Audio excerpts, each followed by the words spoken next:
This is Unsung History, the podcast where we discuss people and events in American history that haven't always received a lot of attention. I'm your host, Kelly Therese Pollock. I'll start each episode with a brief introduction to the topic, and then talk to someone who knows a lot more than I do. Be sure to subscribe to Unsung History on your favorite podcasting app so you never miss an episode. And please, tell your friends, family, neighbors, colleagues, maybe even strangers to listen to. Today we're discussing the history of fitness in the United States. In this introduction, I'm going to focus specifically on the history of aerobics, from the late 1960s through the 1980s. And then, with today's guest, we'll expand to the longer history that she covers in her book. In the late 1960s, Air Force surgeon Dr. Kenneth Cooper drew on both his work on physical fitness with thousands of Air Force members and his own, then unusual, daily jogging routine to realize that what he coined aerobics, or what we would now call cardio, was the key to overall physical fitness. Prior to that, military exercises consisted of mostly weightlifting and calisthenics. In 1968, Dr. Cooper published a book called Aerobics, which included exercise programs like running, walking, and bicycling. He also developed the Cooper test, which asked participants to run as far as they could in 12 minutes to gauge their overall fitness level. Cooper, now aged 91, is still the chairman of 6 health and wellness companies and the chairman emeritus of the Cooper Institute. In 1969, a dance teacher named Jacki Sorensen moved to Puerto Rico when her husband was stationed at an Air Force base there. She had intended to offer dance classes to Air Force wives, as she had done at his previous postings. But someone there was already teaching dance classes, so she was looking around for something else to teach. Sorensen read Cooper's book and took the Cooper test, on which she scored excellent, despite having never jogged. She realized that dance was an excellent aerobic workout, and she developed an exercise class based on dance. The class was so popular that Sorensen, at the request of Air Force producers, started a television show called Aerobic Dancing. When she moved to New Jersey, she brought aerobic dance with her. By 1977, about 30,000 people had taken aerobic dancing classes. And in 1979, Sorensen published a book called Aerobic Dancing. Sorensen's Aerobic Dancing Incorporated hit its peak in the early 1980s, and then couldn't compete with the similar programs that continued to pop up. Around the same time that Jacki Sorensen was developing aerobic dancing, Northwestern graduate Judi Sheppard Missett was headed down a very similar path. Like Sorensen, Missett taught dance classes. In Missett's case, at the prestigious Gus Giordano studio in Chicago. She started to notice that the moms were sitting to the side while their daughters danced. And she thought about how she could bring the joy of dance to adult women as well. In order to make the classes more welcoming, she focused more on fun and less on technique. And she started classes that she called Jazz Dance for Fun and Fitness, which later became Jazzercise. When Missett's family moved to San Diego in 1972, she brought Jazzercise with her. When military wives who took her classes started to move to other locations, they didn't want to leave Jazzercise behind. So Missett created a franchise program, training the women to become instructors, and start their own studios and classes. By 1984, the Jazzercise franchise business was the second biggest in the country, behind only Domino's Pizza. The franchise system still exists today and has netted over $2 billion in cumulative sales. In 1982, Peter and Kathy Davis, realizing how fragmented the fitness market was, founded the International Dance Exercise Association, or IDEA, to support fitness professionals. They held their first convention in San Diego in 1984 and established a certification exam in 1985, initially taken by 4,000 instructors. The IDEA Health and Fitness Association still exists today, 40 years later, with a membership of 275,000 fitness professionals, and it still offers certification through the American Council on Exercise, or ACE. It was actress and activist Jane Fonda who really popularized aerobics. In 1978, she went to the Body by Gilda exercise studio in Century City, which was popular with actors, while she was rehabilitating a hurt foot. There, she discovered how, quote, exercise could affect a woman's body and mind, unquote. A year later, Jane Fonda's workout studio opened in Beverly Hills, where Fonda's desire to help women was wedded to her desire to raise funds for California's Campaign for Economic Democracy, a nonprofit organization run by her then-husband, Tom Hayden. In 1981, Fonda published Jane Fonda's Workout Book, which was #1 on the nonfiction bestseller list for more than 6 months, and which remained in the top 5 for over 16 months. With the promise of raising more funding for the nonprofit, Fonda, reluctantly, agreed to move into the home video market, releasing Workout on April 24th, 1982.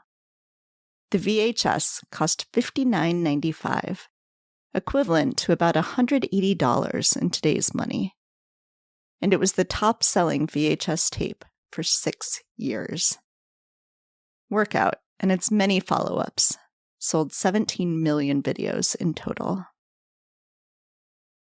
Like Fonda, Richard Simmons experienced a breakthrough at Body by Gilda, realizing how fun exercise could be after he'd struggled with his weight for years and had felt unwelcome at men's gyms. But Simmons wasn't welcome at Body by Gilda either, perhaps because he was too flamboyant, or perhaps because he was a man in a mostly woman's studio. Whatever the reason, he was heartbroken and opened his own studio, Anatomy Asylum, in 1974. By the time Jane Fonda's workout video was released in 1982, Simmons already had a TV show, The Richard Simmons Show, which included both a workout and life advice, and had launched in 1980. Following the success of Workout, Simmons joined the soon crowded video market with the 1983 release of Every Day with Richard Simmons, the first of many such videos, including 1988's Sweatin' to the Oldies, the best-selling home fitness video of all time, with over $200 million in sales. Simmons worked to help everyone feel welcome in a way he hadn't, including people of all body types in his videos, and even creating a book called Reach for Fitness, a special book of exercises for the physically challenged, which featured children in wheelchairs. Although he had trouble getting retailers to stock it or to promote events about it. The group fitness landscape has continued to expand since the 1980s, with the introduction of step aerobics, spinning, Tae Bo, Zumba, and much, much more. Joining me now to help us dive deeper into American fitness culture is Dr. Natalia Mehlman Petrzela, Associate Professor of History at the New School, and author of Fit Nation: The Gains and Pains of America's Exercise Obsession. Hi, Natalia. Thank you so much for joining me today. I'm so glad to be here. Thanks for having me. Yes, I am super excited to talk to you about this book, which I loved. So I want to hear a little bit first about your inspiration, how you got into writing this book, and what it was like for you to sort of mesh these two parts of your life, the academic and the fitness parts. Right. So I am a 20th century U.S. historian. I guess now I should say modern United States, because the 21st century is very much part of the recent past that I study. But, I'd written one book about 1960s and 70s California. I was always just very interested in that kind of period in American history. To me, it is so much a time I didn't live through. Like, I was born in 1978, but which absolutely shaped the world that I live in today and that I try to understand. So that first book is about educational policy, but I quickly came to realize that the whole kind of wellness world, which is very much a part of our popular culture today, also really germinated in important ways in California in that era. And so that was kind of like the part of the intellectual trajectory that drew me there. But then also, as you alluded to in your question, I had this kind of whole double life where I was, getting a PhD and then an assistant professor, but I was also not just a gym rat, but I was teaching workout classes. I had found this program, Intensity, which to me kind of represented the best of the fun and energy of group exercise,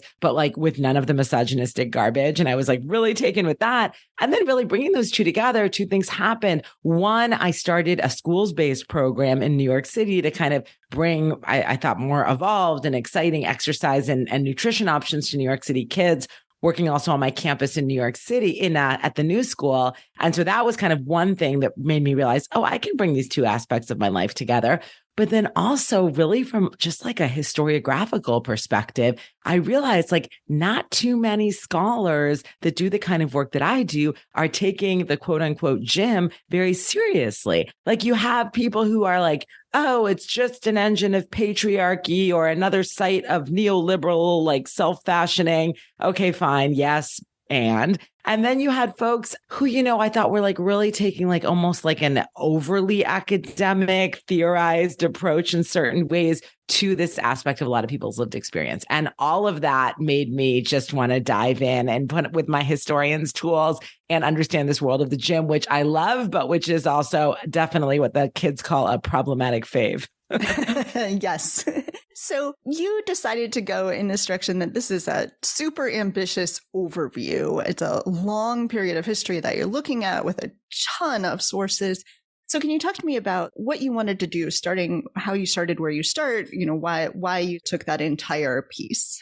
Totally. Well, part of it is just what kind of intellectual itch you want to scratch. And my first book was very much it was about 10 years in one state, and it was nationally important, but it was very, very rooted in local archives. So I did have this feeling, I think a lot of historians do with the second book, of I want to tell a bigger story. I want to attempt to not make sweeping generalizations, but to tell a national story. So there was definitely part of that.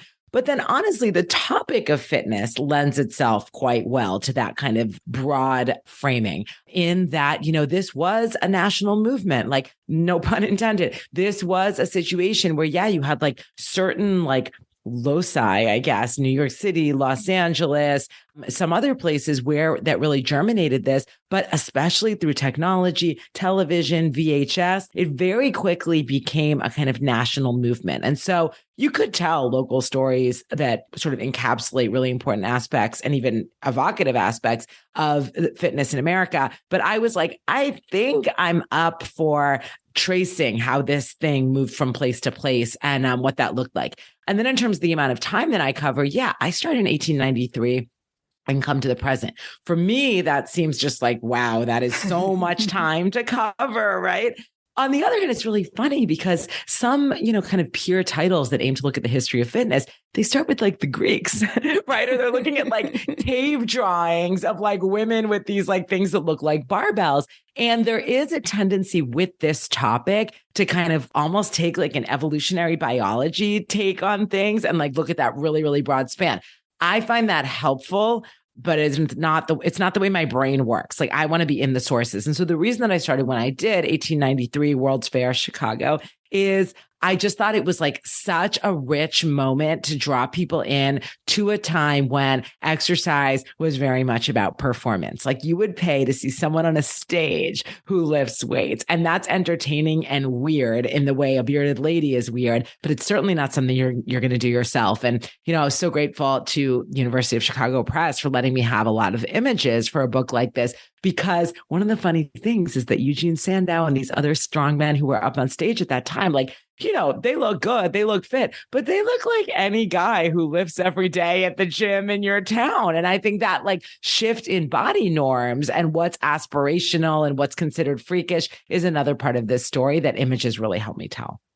Yeah, I loved the imagery. And so let's talk sources some then too, because you have a number of totally disparate kind of sources. And you also have interviews. And I'm assuming you also did things like watch the Jane Fonda workout video and stuff as you were writing the book. So talk to me about how you figure out, with this huge span of time and place, how you figure out which sources to dig into and how to tell that story. It was really hard because, we have this historian's inclination, which I think is a good one, to, turn every page and you're not done until you've looked at everything. That, of course, is impossible with a national story that spans over a century, and also impossible when you're looking at recent history and there's just so much that is generated. So I tried to be really judicious in picking collections that I thought would tell me something bigger. So some of that, for example, I went to NIRSA, which is in Oregon, the National Intramural and Recreational Sports Association. I think it changed what it meant at some point, but that's the basic idea. And like that was a really worthwhile collection to spend a few days in, because that was an organizing committee that was working with campuses all over the country. So when I looked at their annual meetings, et cetera, I got to see like, oh, wow, HBCUs were really important places for this kind of work to happen. And I could do that without going to like 30 different campuses. That was one set of sources.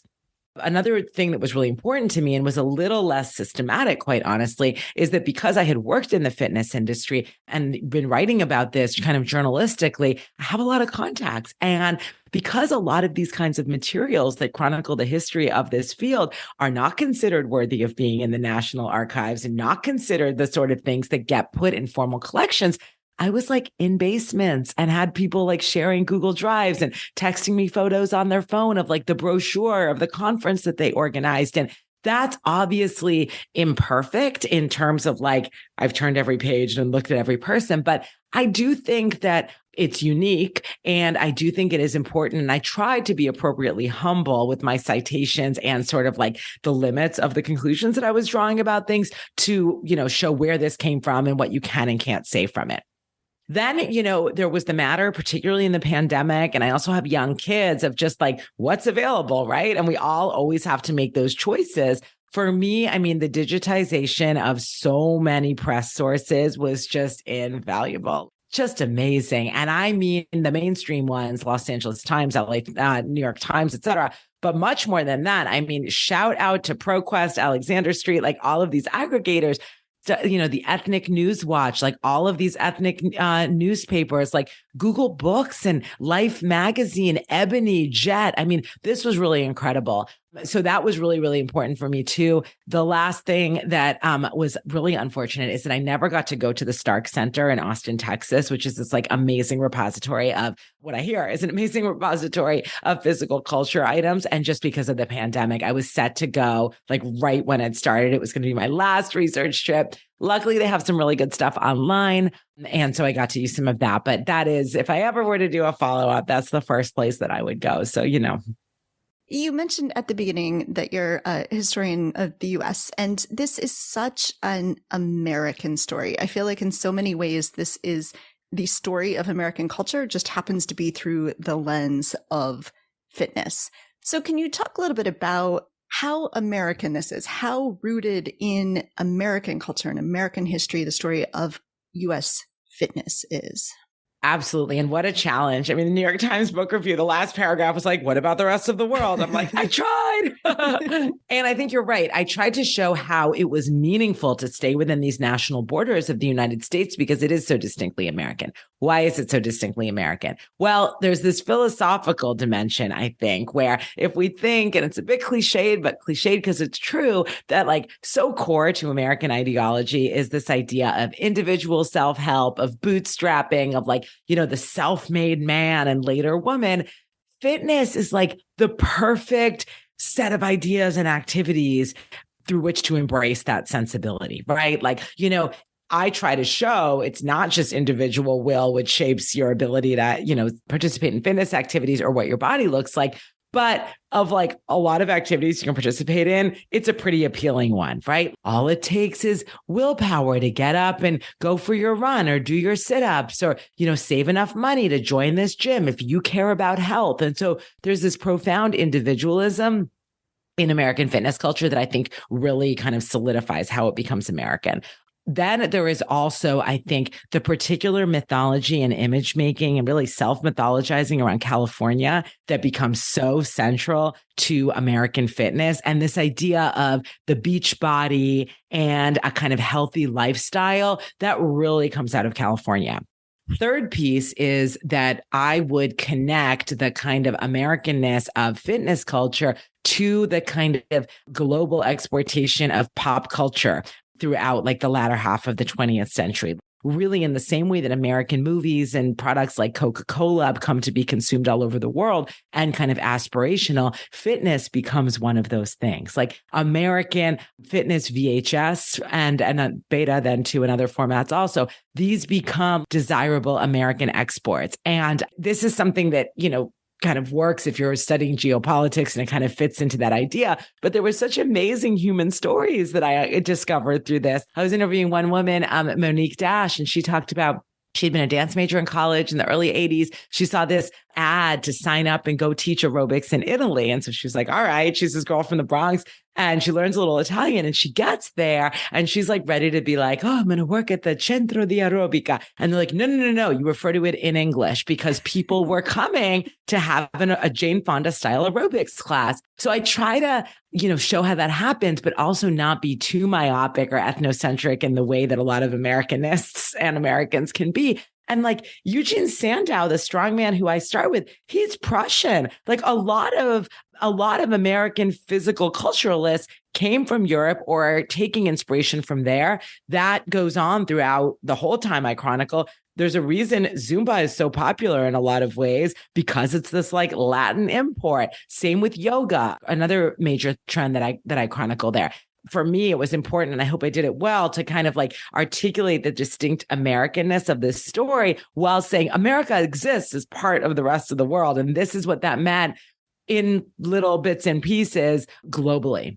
The last thing I'll say, though, which I think is like, a big theme in this book, which I think is important and points up the kind of international context being relevant, is the kind of missed opportunity of a truly public national commitment to the provision of fitness. And that was a really fascinating thing to uncover in the archives. This mostly through government archives, tracing these committees around physical fitness, where, there was this moment of enthusiasm in the 50s and the 60s around sponsoring federal PE as part of like a Cold War project. But a lot of what wore that down was the sense that like managing the body, big group exercise expositions, that's like fascist or communist or something, but it's certainly not American. And so in another like highly American move, you have that, exercise equals virtue idea definitely get embraced, but it's like totally a private industry that runs with it. And it's like, if you can pay to be part of this, sure, but we're not paying for this as a national project because like we don't do that.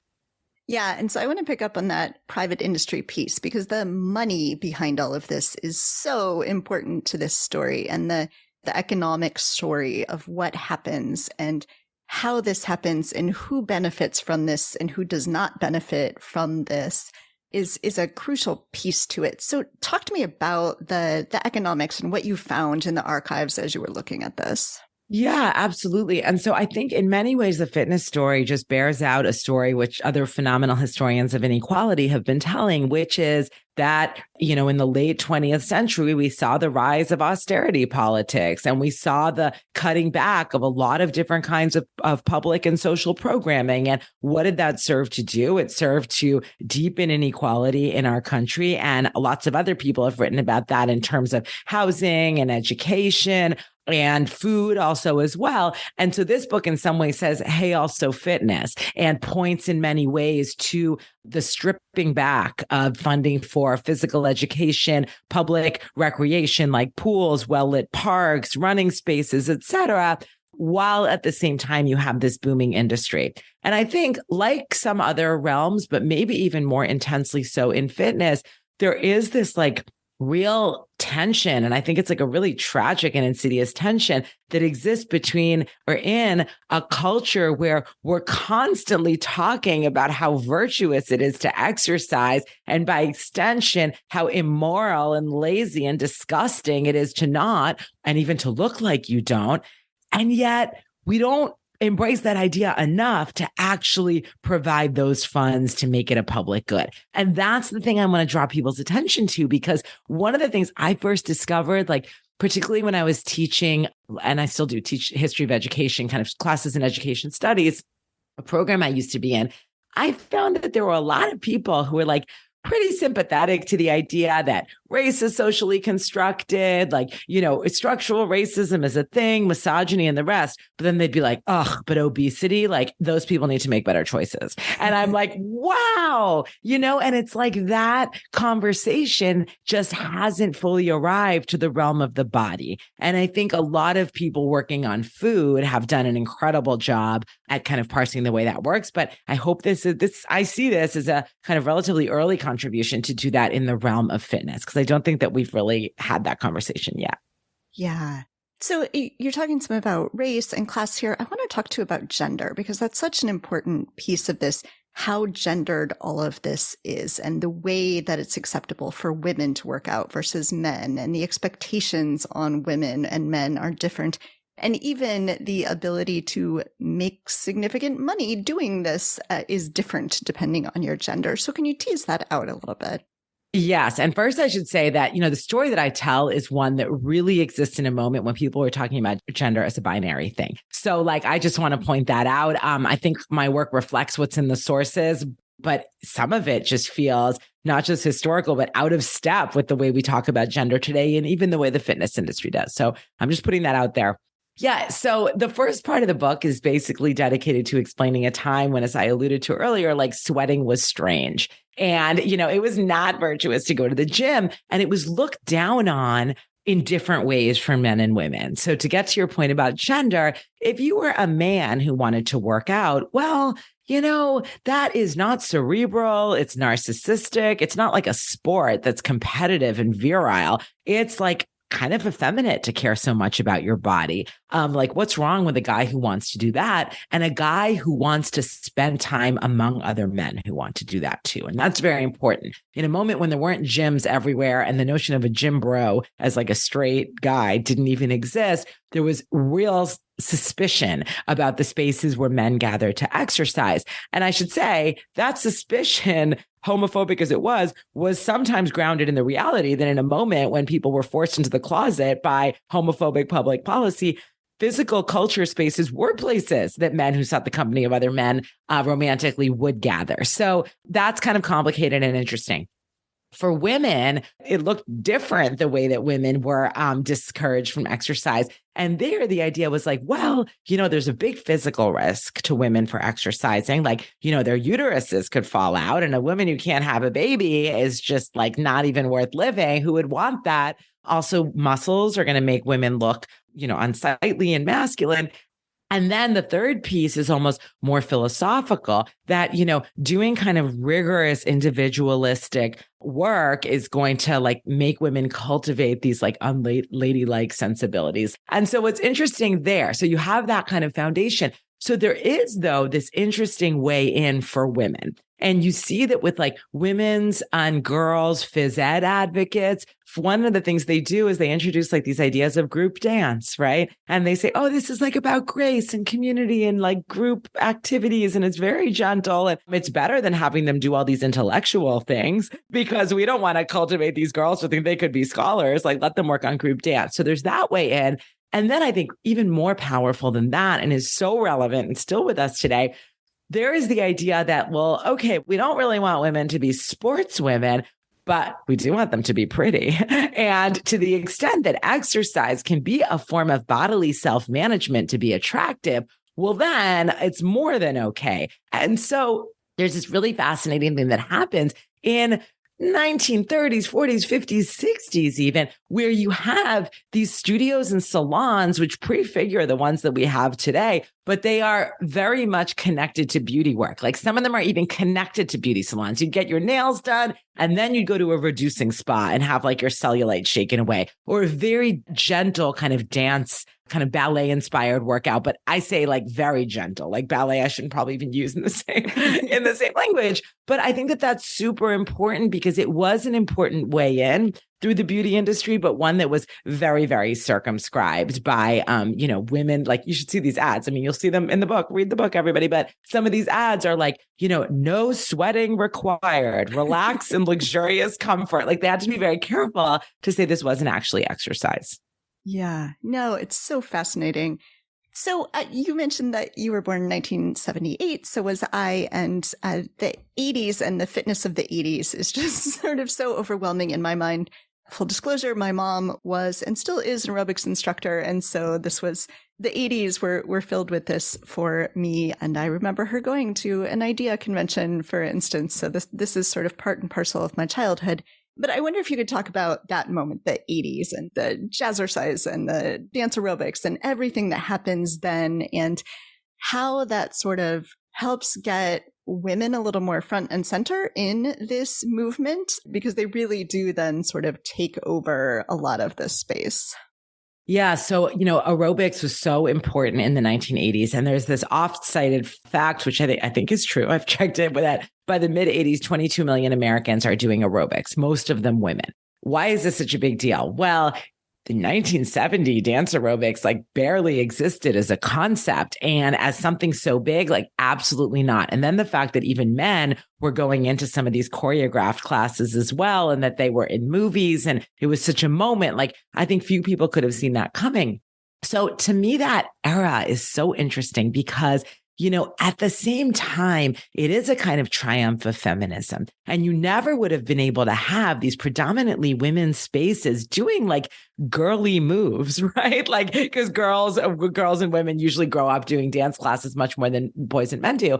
You wouldn't have been able to have that, I think, without the feminism of the 1970s, particularly Title IX, where so many feminists argued about women's bodily strength and ability to compete like boys would, without really a lot of the kind of body-centered movement of 1970s feminists, as well as the efforts of feminists around equal pay and fair credit, right? In order to be able to have money to spend on their own, not to need their dad or their brother or their husband to come sign for a credit card for them. So I think that all of that was super important. Now, what I find equally interesting, and a component you cannot forget, is that a lot of the reason, though, that dance aerobics was so appealing to people was because it wasn't like all that feminist. Like, you're still in there, like, gyrating your hips and wearing these cute little outfits and like really, trying to lose weight, as basically all of them advertised in those days. And there was something, I think, definitely extremely liberating about those spaces. Like, I'm the first one to acknowledge that. But I think it's so fascinating that kind of feminism enabled them to thrive. But what drew a lot of people in was actually that they weren't that radical. Like, I don't want to be a jock, but I want to go do leg lifts, right? Like, and I think that the impact, no pun intended, because there's a whole injury story there too, but I think that the impact of the kind of dance aerobics phase was in some ways a kind of like unwitting feminist triumph in certain ways. Like, Jane Fonda definitely saw this as part of a feminist project. Like, she writes about that very explicitly. She was obviously very influential. But she writes about that in her book. You don't really see that so much in the videos. That is what most people saw. And then in other big programs, Jazzercise and otherwise, you don't see that explicit feminist kind of articulation at all. And I think that a lot of women did find like, oh my God, spending time on myself, dancing in the company of other women, dropping off my kid and taking this me time. I don't think we should underplay how incredibly important that was. And that's for the women attending as participants. But then like your mom, but also like, thousands of Jazzercise franchisees and the people who made up the profession, there also was this liberatory dimension of this new job position, right? Which was being an aerobics instructor. Now, I think that was a huge deal. And some of the women and men, but mostly women who I interviewed for this book blew me away with this insight that I kept hearing, which was, these are people who graduated from college in like the late 70s. And they would say things like, if I'd been born 10 years earlier, I would have been a PE teacher. But I was born and in this moment, and I came into this industry and there was this appetite and I like made tons of money and I was a celebrity and I was on magazine covers. And that was unheard of for a kind of jockey girl with teaching fitness ambitions 10 years earlier. And I think that that is really, really incredible. And we should focus on that. But I also think it's important to realize how much it was then and still is now a superstar economy. And that most people who are teaching fitness, especially women, are gig laborers. They make very little money. They don't have benefits. There's almost no labor solidarity in the way we conventionally think of with unions. And that's super gendered too. Like it was often thought of like, this is like pin money. You're just making a little extra, something for you to do while the kids are at school. And for some people, that really was what it was. But as we know from long histories of women's labor, that's so commonly a way to, rationalize paying women less. And one, again, like very concrete point that comes out of the archives. And I love it when like these big ideas are so backed up with this awesome data I was lucky to have access to. One thing that really draws attention to that is when the professional certification of personal trainer is born in the early 1990s.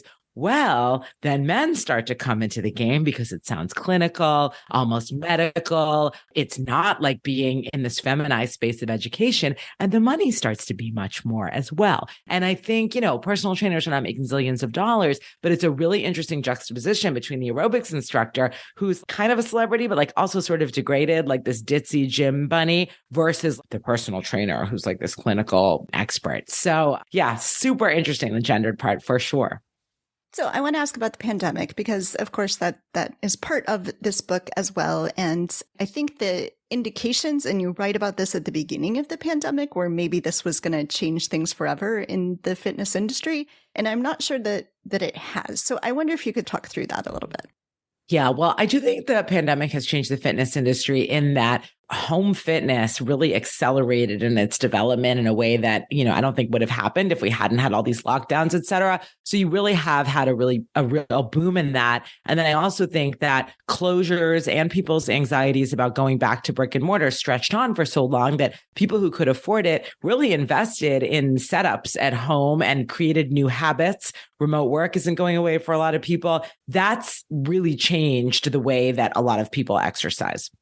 That being said, we're seeing brick and mortar gym numbers bouncing back. People are going back to the gym. And so I think in that sense, like people were forced to think about what does fitness mean to me? What's important about it? And my sense, a little bit from my own life, but also from talking to a lot of people is, wow, the convenience of at-home fitness is just like unparalleled. That's amazing. But there's a lot more than I get from working out than just completing like the 45-minute Peloton ride or whatever. And so what I see kind of starting to happen is that people are creating these like hybrid programs for themselves. And I don't mean hybrid like they're logging in somewhere and doing it at home. I mean, maybe 3 days a week you're working out at home because it's really convenient and you can do that. But then there's like a destination experience that you're having where you're like, oh, this is a class and I love the people and the instructor and the music and the smell of the towels. And maybe you're spending a little more money going a little further and it's more of an excursion. So I think that that's probably going to continue. But then perhaps more momentously for this issue of inequality that I care so much about, I mean, everything I just described is available to people of a certain social class. Having control of your time, having space, having the option to have this like cocktail of in-person and at home, like all of that speaks to a great degree of consumer privilege and purchasing power.